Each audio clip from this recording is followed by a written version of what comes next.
Um salve às pretas e aos pretos da UERJ. Quem fala é o Henrique Marques Samin, professor do Instituto de Letras. Eu tô aqui com a Verônica Silva e com a Larissa França, que são coordenadoras do Letras Pretas, um programa em que falamos sobre cultura, política e literatura, sempre em diálogo com a obra e o pensamento de mulheres negras. Esse programa é um desdobramento do projeto Letras Pretas, vinculado ao Proiniciar, que tem como objetivo estudar a produção intelectual e a obra literária de mulheres negras. Toda semana publicamos resenhas e ensaios no nosso blog, no endereço letraspretas.com. Hoje eu, a Verônica e a Larissa vamos conversar sobre uma mulher que surpreendeu a sociedade nos anos 1950 com sua produção literária, já que se tratava de uma catadora de lixo que só teve acesso aos 2 primeiros anos de escolarização. Verônica, conta pra galera de quem tô falando. Salve ela, salve ela. Nossa querida Carolina Maria de Jesus, nascida em 1914 na cidade de Sacramento, Minas Gerais. Mais tarde se mudaria para a favela do Canindé,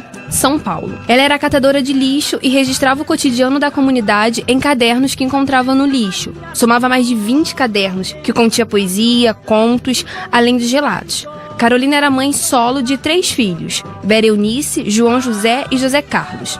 Acho fundamental comentarmos sobre como Carolina já corria atrás da publicação de seus escritos bem antes do surgimento do jornalista, o conhecido Audálio Dantas. Em muitas narrativas, Audálio surge como o típico redentor branco, que aparece montado em seu cavalo, branco também, para salvar os pretos, que estão tão acomodados numa posição de passividade que são incapazes de lutar por mudanças substanciais. Eu lembro que dia desses eu li uma reportagem de uma jornalista que colocava o Audálio justamente nessa posição.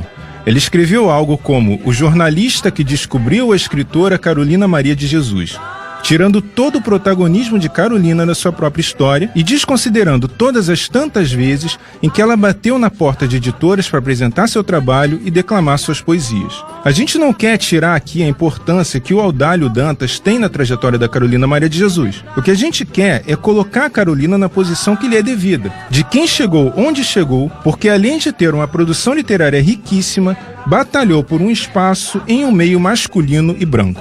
O primeiro livro publicado, em 1958, foi Quarto de Despejo, Diário de uma Favelada, que foi o seu maior sucesso, traduzido em mais de 13 idiomas. Nessa obra, ela narra o dia a dia dos trastes velhos, que é como ela designa os moradores da favela em sua célebre frase: a favela é o quarto de despejo da cidade, e nós, pobres, somos os trastes velhos.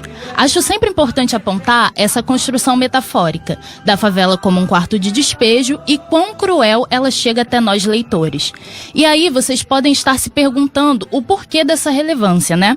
É simples. Carolina até hoje tem sua literatura rechaçada por muitos acadêmicos, que vão abertamente dizer que Quarto de Despejo não pode ser considerado uma literatura, porque a escritora era incapaz de produzir períodos longos e orações subordinadas. Isso aí está diretamente ligada ao receio de que, enfim, o cânone seja diversificado. Logo, a forma mais segura de manter esse espaço elitista, de homens brancos, é silenciando e apagando todas e todas que surgirem para desestabilizar essa estrutura. Então, usar a falta de escolarização da Carolina é uma ferramenta, sim, de exclusão. A gente vive num país em que a educação é um privilégio.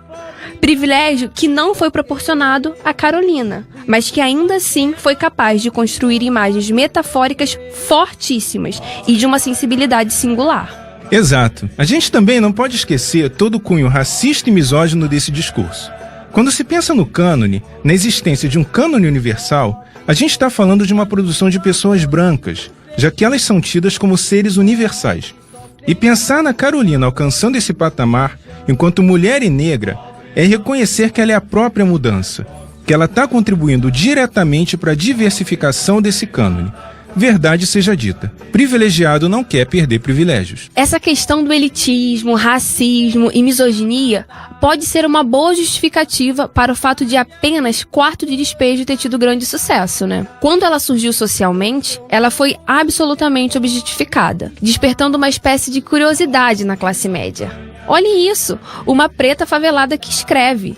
E aí, quando ela lança seu segundo livro, Casa de Alvenaria, em 1960, que narra o período em que ela publicou o Quarto de Despejo e fala dessa transição da favela para a cidade, Ela levanta sérias críticas sobre desigualdade social, capitalismo, que é o que mantém esse pequeno grupo de privilegiados. Ela deixa de servir. Ela foi até onde essa classe dominante deixou ir. Mas quando começou a colocar o dedo em suas feridas, ela foi parada, boicotada.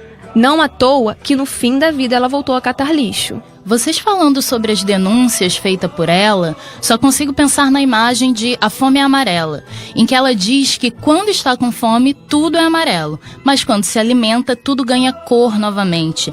E também do diálogo com um de seus filhos, que pergunta quem inventou a fome, e ela diz, quem inventou a fome são os que têm o que comer.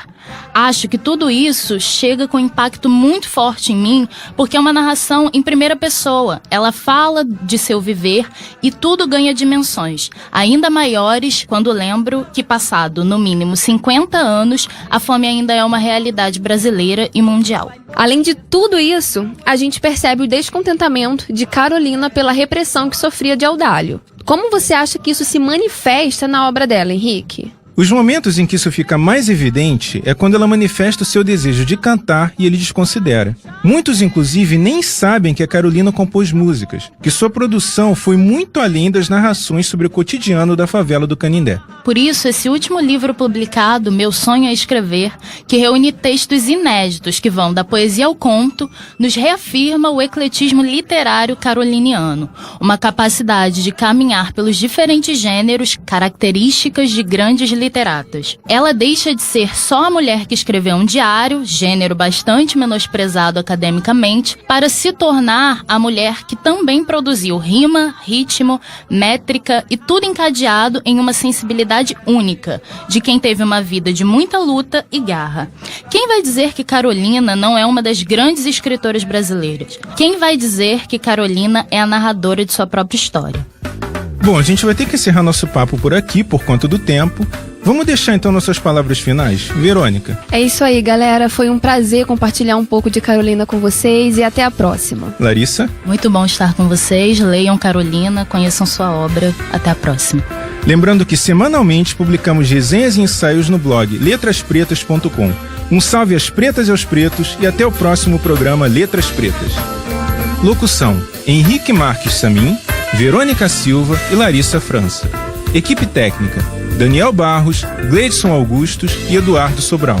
Produção: Rádio UERJ. Realização: Centro de Tecnologia Educacional, CTE, SR3.